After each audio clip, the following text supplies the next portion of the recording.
En la víspera de Navidad, un millonario echó de su casa a la empleada de 71 años que lo había acompañado toda su vida, delante de su propio hijo. Nadie entendía por qué ella no se defendió, por qué aceptó aquella humillación en silencio. Pero lo que dejó sobre la mesa antes de marcharse hizo que toda la familia se quedara helada, incapaz de pronunciar una sola palabra. Porque a veces el mayor secreto de un hogar no está en lo que se dice, sino en lo que alguien decide dejar atrás. Y antes de seguir, permíteme desearte salud y paz.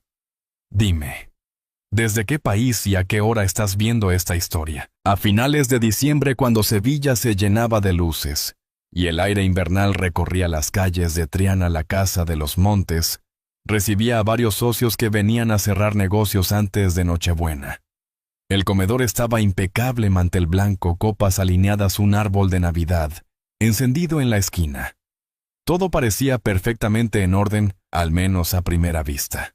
Don Álvaro Montes, con su porte habitual y una seguridad casi rígida, presidía la mesa como quien está acostumbrado a que cada detalle funcione a su manera. Hablaba de proyectos nuevos de inversiones y de un año que prometía más éxito que el anterior. Lucía, su esposa, lo escuchaba con una sonrisa tenue, casi automática, mientras acomodaba la servilleta sobre su regazo. La conversación entre los invitados fluía con elegancia, pero el ambiente tenía esa distancia emocional que ninguna luz navideña podía suavizar. Era una casa grande, hermosa, pero con una calidez apenas perceptible. Desde la cocina apareció doña Carmen Rojas, llevando una bandeja con varias copas. Su figura pequeña avanzaba despacio. A sus 71 años, el invierno le hacía temblar un poco las manos. Era parte de la casa desde hacía décadas, moviéndose siempre con la discreción de quien sabe que su presencia debe sentirse, pero no llamar la atención. Aquel día, sin embargo, su paso no fue tan firme como de costumbre.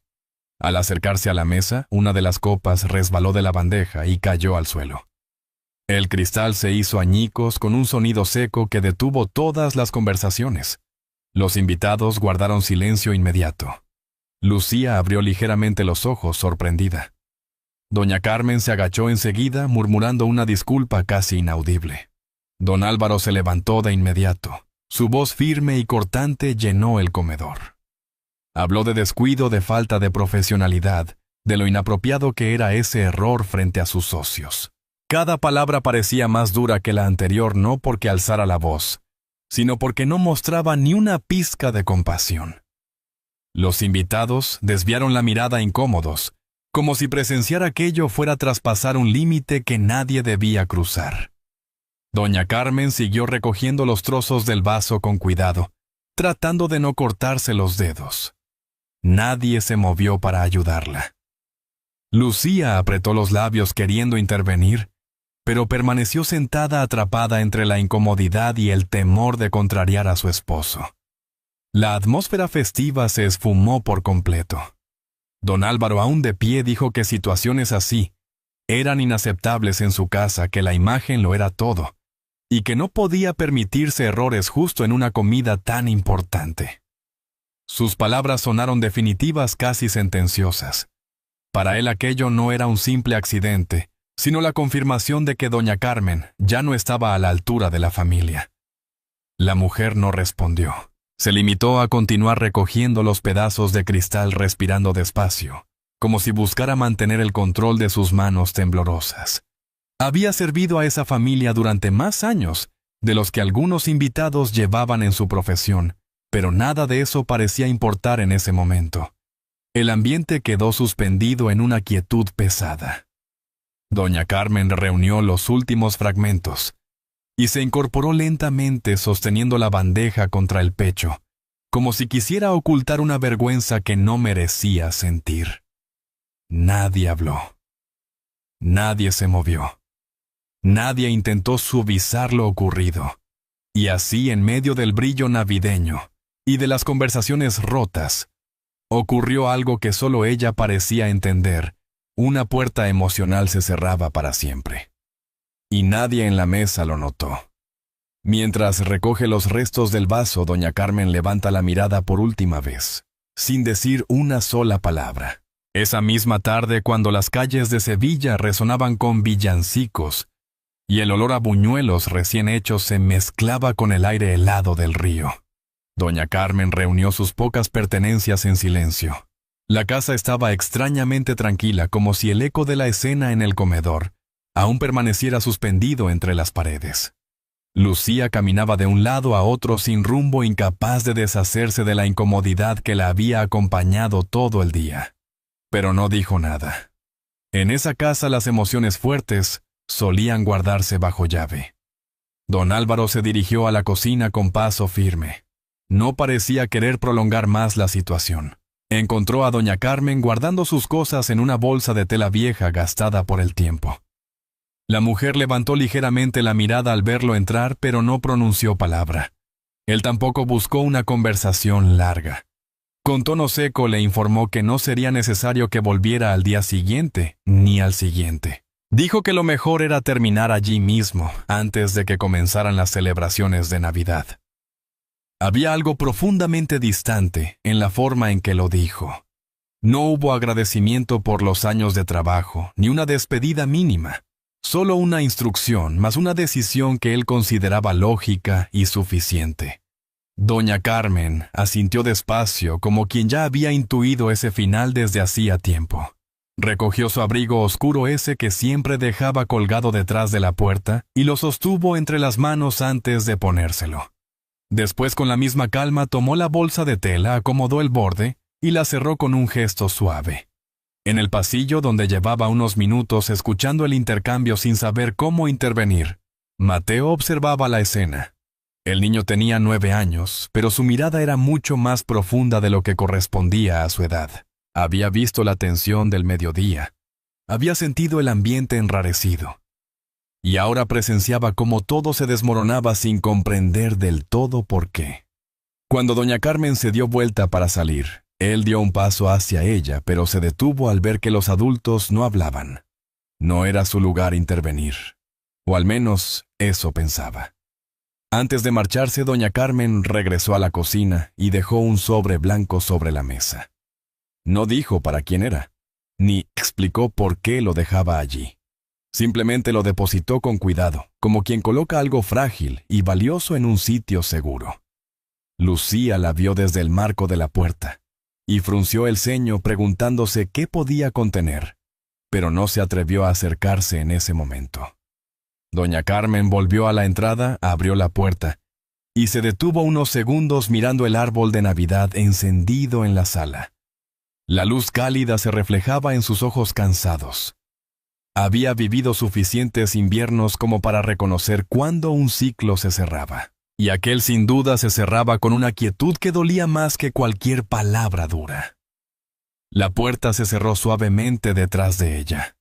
El aire helado de la tarde entró en la casa mezclándose con el aroma a madera y a comida que aún quedaba del almuerzo.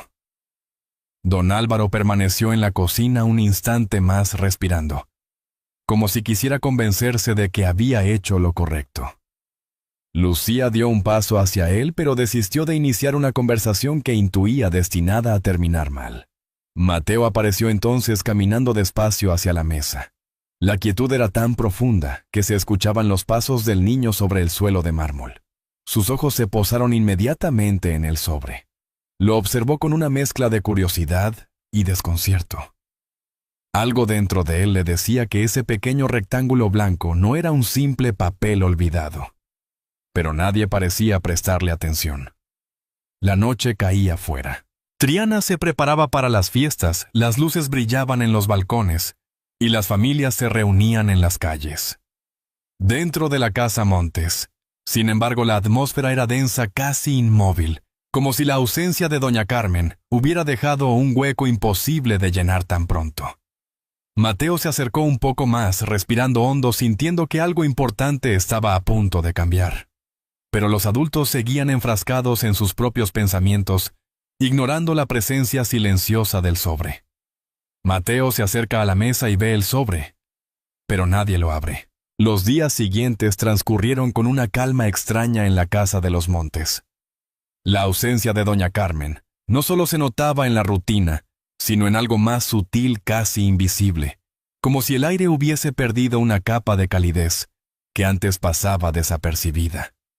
A medida que se acercaba Nochebuena Sevilla, se llenaba de movimiento, niños corriendo por las plazas, familias comprando turrones, luces encendidas en cada ventana. Pero dentro de la casa, el ambiente seguía igual de gris. Lucía intentaba mantener el orden, pero no lograba encontrar algunas de las llaves que doña Carmen solía manejar. Tampoco encontraba un par de documentos que necesitaban para un trámite del banco. Revisaba cajones, abría armarios, movía cajas. Nada parecía estar en su sitio. Había sido tan dependiente de la organización silenciosa de la mujer, que ahora sentía que la casa entera se había descompuesto. Mateo observaba todo con la seriedad tranquila que lo caracterizaba. Al principio pensó que la casa solo estaba más callada, pero pronto entendió que no se trataba del ruido. Era como si las cosas hubieran perdido sentido sin la presencia de doña Carmen. Ella siempre le recordaba que tomara su bufanda, que no dejara sus juguetes tirados, que comiera despacio. Su voz lo acompañaba sin que él lo advirtiera. Hasta ahora. Una tarde, mientras la luz dorada del invierno entraba por las ventanas, Mateo abrió el pequeño cajón donde doña Carmen solía guardar hilos, botones y algunas herramientas para arreglar la ropa. El cajón estaba casi vacío. Solo quedaban un dedal, un carrete de hilo azul y un aroma suave a lavanda que él reconoció al instante. Cerró el cajón despacio, sintiendo un nudo que no sabía explicar. Mamá preguntó más tarde, acercándose a Lucía mientras ella revisaba papeles sobre la mesa del salón. ¿Cuándo vuelve? Doña Carmen. Lucía se detuvo un segundo. Miró a su hijo con una expresión que mezclaba cansancio y culpa. No lo sé, cariño, respondió bajito. Quizás no vuelva. Mateo frunció el ceño. No entendía por qué alguien que formaba parte de la casa desde que él tenía memoria podía irse de un día para otro, ni por qué nadie parecía triste. O más bien, por qué nadie decía que lo estaba. Esa noche, durante la cena, la atmósfera volvió a sentirse densa. El sonido de los cubiertos era lo único que rompía la quietud, y ni siquiera el árbol de Navidad con sus luces parpadeantes lograba suavizar esa sensación. Don Álvaro estaba absorto revisando su móvil mientras comía. Lucía evitaba iniciar cualquier conversación, y Mateo movía la comida con el tenedor distraído. De repente el niño habló. «¿Papá? La casa está rara sin doña Carmen». Don Álvaro levantó la vista incómodo. «La casa está bien», contestó. «Ya nos acostumbraremos». Pero Mateo no parecía convencido. Recordaba que doña Carmen siempre le contaba cosas pequeñas, historias de su infancia en un pueblo cercano, anécdotas de cuando conoció a sus padres, historias sencillas que él valoraba sin saber muy bien por qué. Luego recordó algo más. Una tarde, hacía unos meses, doña Carmen estaba guardando su bolsa de tela, y él, curioso, la había abierto un poco mientras ella no miraba. Dentro vio algo que entonces no comprendió, una fotografía vieja y doblada donde aparecía un hombre joven, muy parecido a su padre, con una expresión seria, pero amable. A su lado, una mujer cuyo rostro Mateo no recordaba haber visto antes. En aquel momento no le dio importancia, pero ahora la imagen regresaba con una claridad inesperada. Mientras pensaba en eso, Lucía dejó caer un bolígrafo y suspiró al no encontrar los documentos extraviados. Mateo aprovechó el momento y se acercó. «Mamá, ¿por qué guardaba doña Carmen fotos en su bolsa?» Lucía parpadeó sorprendida. «¿Qué fotos?» «Una de cuando papá era joven, creo». La frase cayó como un cubo de agua helada en el silencio. Don Álvaro dejó su móvil sobre la mesa. Lucía giró la cabeza hacia su hijo intentando entender si había escuchado bien. «¿Cómo que de cuando yo era joven?», preguntó don Álvaro frunciendo el ceño. Mateo asintió con sencillez. «Sí, una foto vieja. La vi una vez. Creo que para ella era importante». La tensión se acumuló en la habitación. Lucía miró a su esposo con inquietud. Él negó con la cabeza como queriendo restarle importancia, pero sus ojos mostraron un destello de incomodidad. Los niños imaginan cosas, dijo, intentando zanjar el tema. Pero la frase no convenció a nadie. Más tarde, antes de ir a dormir, Mateo se quedó en la escalera mirando hacia la cocina. El sobre seguía allí exactamente, en el mismo lugar donde doña Carmen lo había dejado. Nadie lo había tocado, nadie había preguntado por él. Pero algo dentro del niño insistía en que aquel sobre guardaba respuestas que los adultos no querían enfrentar. Respiró hondo con la sensación clara de que algo grande estaba por descubrirse. Luego giró hacia su padre, y con la sinceridad que solo un niño puede tener, dejó caer la pregunta que llevaba horas acumulándose en su pecho: papá, ¿tú sabes quién era doña Carmen de verdad? La mañana del 23 de diciembre amaneció tranquila en Triana. El cielo estaba cubierto por nubes bajas que dejaban caer una luz blanca casi apagada sobre las calles decoradas para Navidad.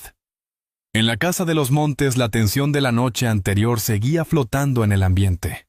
Las palabras de Mateo permanecían sin respuesta, como una puerta entreabierta que nadie se atrevía a cerrar ni a abrir. El niño había dormido inquieto.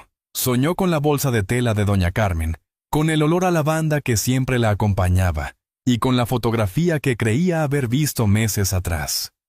Al despertar, sintió que algo dentro de él seguía insistiendo como una alarma suave que no dejaba de vibrar. Los adultos podían ignorarlo, pero él no. Mientras tanto, don Álvaro se preparaba para salir revisando unos documentos en su despacho. Su rostro mostraba impaciencia. No le gustaba que nada interrumpiera su rutina, y menos aún cuando se trataba de asuntos domésticos. Intentaba convencerse de que la conversación con Mateo solo había sido imaginación infantil, pero una duda leve le rozaba la conciencia persistente. Lucía estaba en la cocina preparando un café que casi no probaba. Tenía la mirada perdida repasando mentalmente cada gesto de doña Carmen, cada recuerdo, cada detalle que ahora cobraba un significado distinto. La imagen de la mujer frente al árbol de Navidad justo antes de marcharse regresaba a su memoria con una claridad inesperada. Mateo bajó las escaleras con paso lento. Llevaba un jersey azul y el pelo algo despeinado. Se sentó en la mesa del desayuno sin decir palabra. Lucía intentó sonreírle, pero el niño no respondió de inmediato. En su rostro había una seriedad poco habitual en él. «Mamá», dijo al fin mirando el vapor que salía de su taza de leche caliente. «¿Por qué papá dijo que los niños imaginan cosas?» Lucía se quedó quieta con la cuchara a medio camino entre la taza y el plato. «Mateo, tu padre estaba cansado. No quería preocuparte», respondió con un tono suave aunque inseguro. «Pero yo no imaginé nada», insistió él. «Yo vi esa foto, y doña Carmen me dijo algo una vez, que había cosas que solo se entendían cuando llegaba el momento».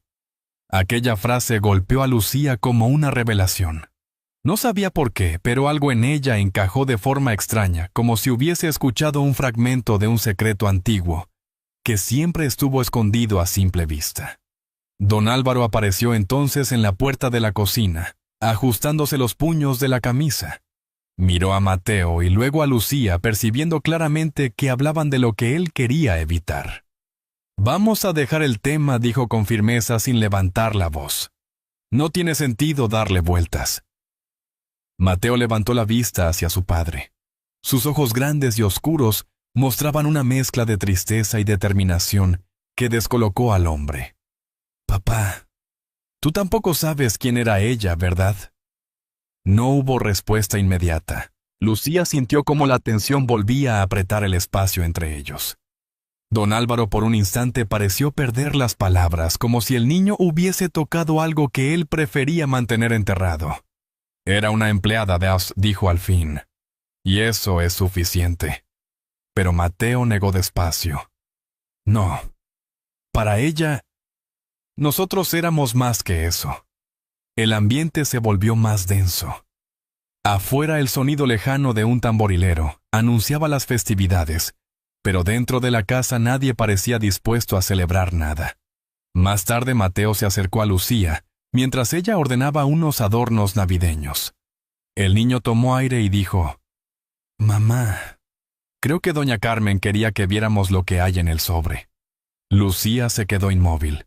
No era una idea que la entusiasmara, pero tampoco podía negar que la presencia del sobre llevaba días creciendo en su mente. Recordó cómo doña Carmen lo había dejado con esa delicadeza tan suya, como si estuviera entregando algo más que un simple papel. «Quizá deberíamos esperar a tu padre», murmuró insegura. «Él no quiere verlo», respondió Mateo con sinceridad que dolía. «Pero yo sí quiero». Lucía suspiró. Había algo profundamente cierto en esas palabras. Evitar el sobre no había hecho más que aumentar la inquietud en la casa. Tal vez pensó era momento de enfrentarlo. Mientras meditaba qué hacer, su mirada cayó sobre la mesa de la cocina donde el sobre permanecía intacto desde el día en que doña Carmen se marchó. El blanco del papel destacaba contra la madera oscura como si estuviera esperando a ser abierto. Lucía sintió un leve temblor recorrerle los dedos. Dio un paso, luego otro. La distancia entre ella y el sobre pareció acortarse y alargarse a la vez, como si cada movimiento estuviera cargado de un significado que aún no comprendía del todo. Podía sentir la respiración expectante de Mateo detrás de ella, como si el niño supiera que algo importante estaba a punto de revelarse. Y entonces, sin decir nada más, tomó la decisión que llevaba días evitando. Lucía se levanta lentamente y toma el sobre de la cocina. La noche del 24 de diciembre avanzaba con un silencio particular en la casa de los Montes. A lo lejos se escuchaban las campanas de la catedral anunciando Nochebuena. Y por las calles de Triana, algunas familias caminaban envueltas en bufandas cargando bolsas de regalos y riendo bajo las luces festivas. Pero dentro de aquella casa, el ambiente parecía suspendido expectante, como si el tiempo aguardara un gesto, una palabra. Algo que por fin rompiera los días de tensión acumulada. Lucía tenía el sobre entre las manos. Lo había observado varias veces a lo largo del día sin atreverse a abrirlo. Solo ahora en la quietud de la noche, sintió que ya no podía postergarlo más. Mateo estaba sentado a su lado con los ojos muy abiertos, mientras don Álvaro permanecía de pie cerca de la mesa atrapado entre el impulso de marcharse y la necesidad de enfrentar aquello que llevaba evitando tanto tiempo. El papel se abrió con un sonido leve, casi frágil. Dentro había una carta escrita con una caligrafía firme antigua, y junto a ella una pequeña fotografía doblada con cuidado. Lucía desdobló la foto primero. En ella aparecía un hombre joven con el cabello espeso y oscuro, y una expresión seria, aunque cálida. Mateo lo reconoció al instante. Era su padre, pero con muchos años menos. Y junto a él, una mujer que no era Lucía, alguien desconocida, pero cuyo gesto amable resultaba inquietantemente familiar. Lucía levantó la vista hacia don Álvaro. El hombre había palidecido de golpe. La carta comenzó relatando una historia que ninguno de ellos esperaba. Hablaba de tiempos difíciles cuando la familia Montes apenas tenía un pequeño piso en las afueras de Sevilla. El padre de don Álvaro estaba enfermo. La economía era precaria y cada día era una batalla. En medio de aquella tormenta, una mujer joven llamada Carmen Rojas había ayudado a la familia sin pedir nada a cambio. Cuidó al padre enfermo, mantuvo la casa en orden y permitió que Álvaro pudiera estudiar y trabajar para levantar el futuro que ahora disfrutaba. Mateo, sin comprender del todo la profundidad de lo que escuchaba, percibía cómo la atmósfera se volvía más densa a cada línea. La carta explicaba que con los años, la distancia emocional había ido creciendo. Álvaro, ya convertido en un hombre ambicioso, se alejó de la mujer que lo había acompañado en los años más duros. No por desprecio, sino porque el éxito le había construido una coraza fría que él confundió con madurez. Carmen, sin embargo, nunca lo culpó. Continuó trabajando para la familia, observando cómo él formaba su propio hogar, cómo todo cambiaba, excepto la gratitud silenciosa que ella conservaba intacta.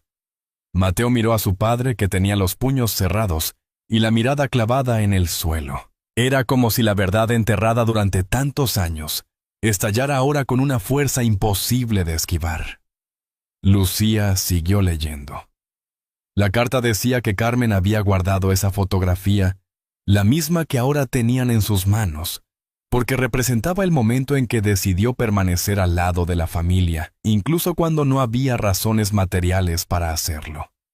Para ella, ese joven que miraba con determinación desde la foto, seguía siendo el mismo muchacho vulnerable que necesitaba apoyo.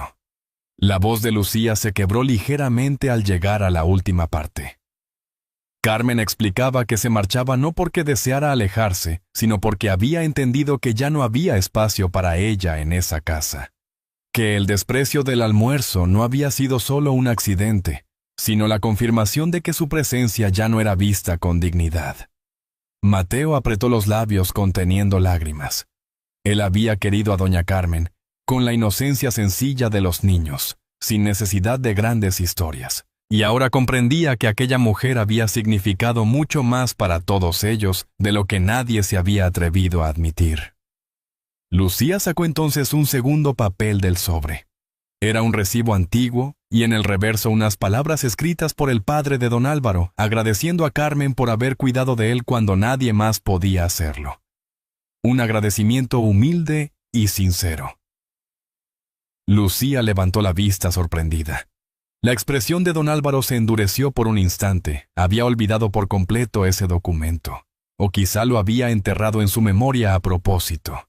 Entonces Mateo, con la voz temblorosa pero clara, dijo: «Papá, doña Carmen siempre decía que la familia es lo más importante». Aquellas palabras sencillas y directas quebraron la última defensa que don Álvaro intentaba sostener. Su respiración se aceleró apenas. La culpa, el arrepentimiento y un inesperado sentimiento de pérdida se mezclaban en su interior.